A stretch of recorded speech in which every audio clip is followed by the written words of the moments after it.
man raises motherless bear, but when he grows up, hunters come knocking.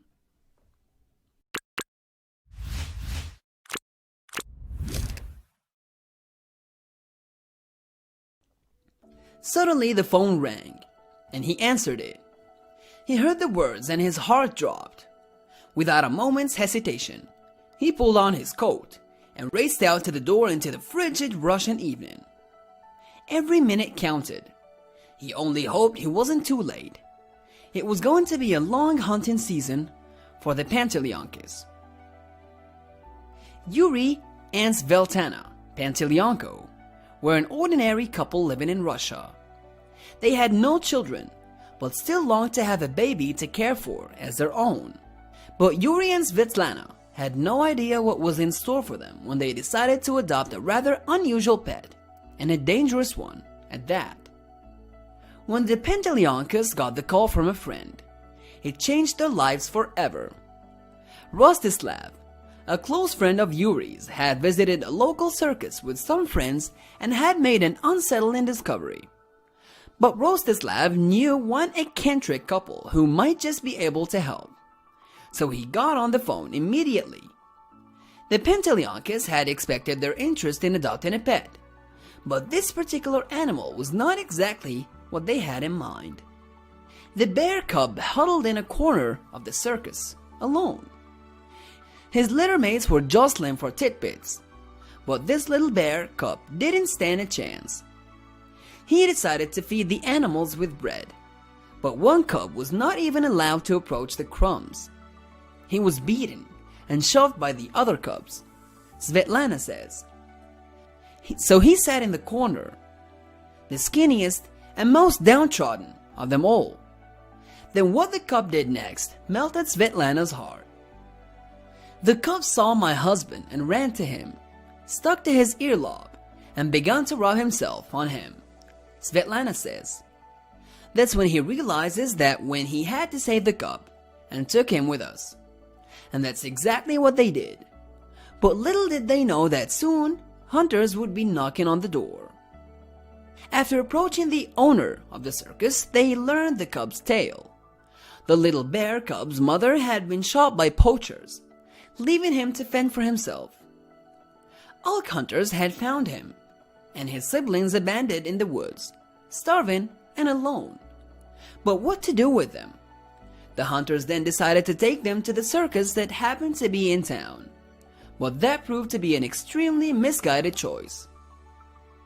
The bear cubs were not thriving in their new environment, and they were not fed a biologically appropriate diet. This left them malnourished, and the little runt of the litter was faring worst of all. He was painfully thin, and his teeth had rotted from poor nutrition. The cub seemed to be deteriorating in front of their very eyes. The couple named the little cub Stephen and quickly got to work nursing him back to health. He had regular checkups at the local vet and was bottle fed every 3 hours. Soon Stephen started to show signs of improvement, but the little cub still had a long way to go, and there was another peril afoot that the Panteleyenkos had not anticipated. Stephen blossomed into an enormous 700-pound beast, and he was being fed with a whopping 55 pounds of fish, fruit, vegetables, and eggs per day. He was starting to become too large to stay in the couple's home, so they fashioned a large pen for him outside. But there was a nagging worry in the Panteleyenkos' minds, and one day it became a reality when they heard a knock on their door. At the door stood 2 men in a hunting garb, and Yuri feared the worst.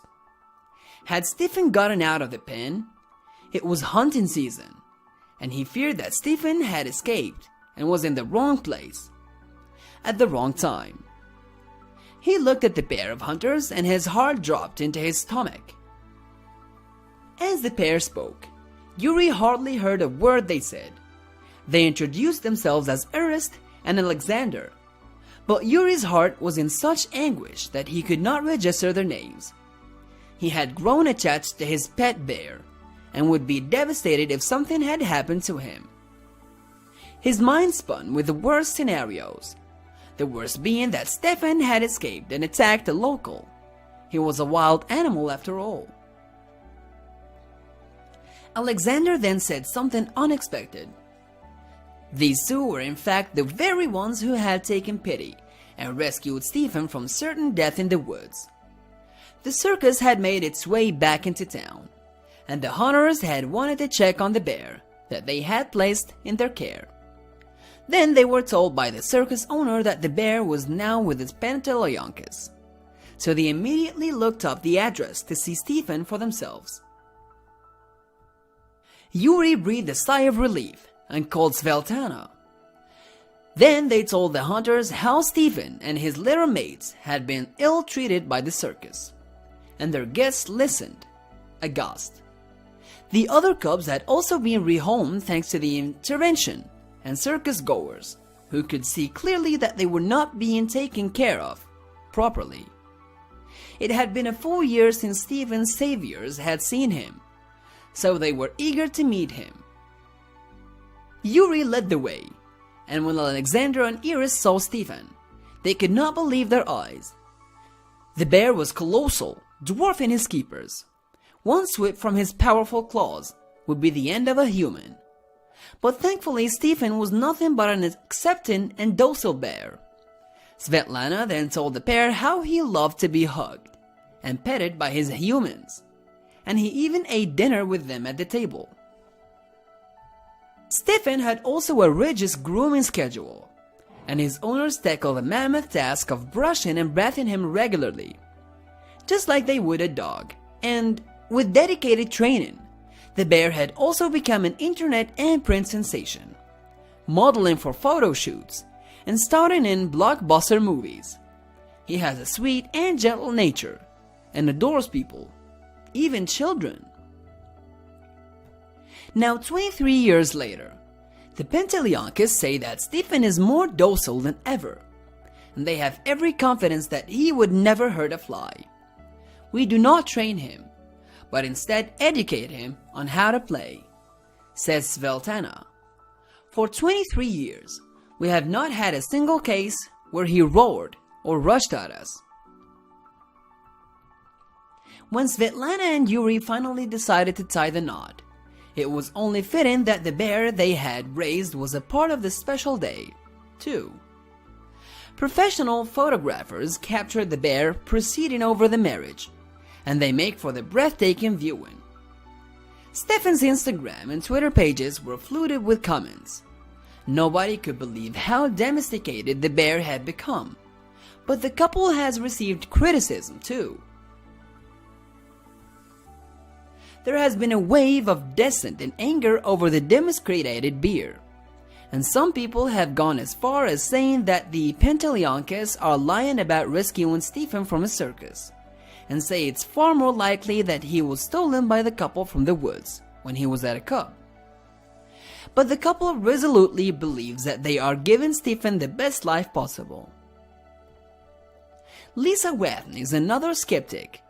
She is a captive exotic animal specialist and spokesperson for the Human Society of the United States, and says, "Obviously this bear is a huge animal. He's a wild animal. Despite this couple's claim, having a bear live in your home is not how an animal is domesticated." Wenth also added that the couple encouraged other people to think they can do the same, have bears as pets, and continue this horrible cycle of cruelty. While Stephen was hand-reared and seems perfectly happy in his home, he seems to be an exception. A wild animal belongs in the wild. Hopefully the couple wouldn't learn this the hard way. What do you think of this story? Let us know in the comments below, and don't forget to share this wonderful story with your friends.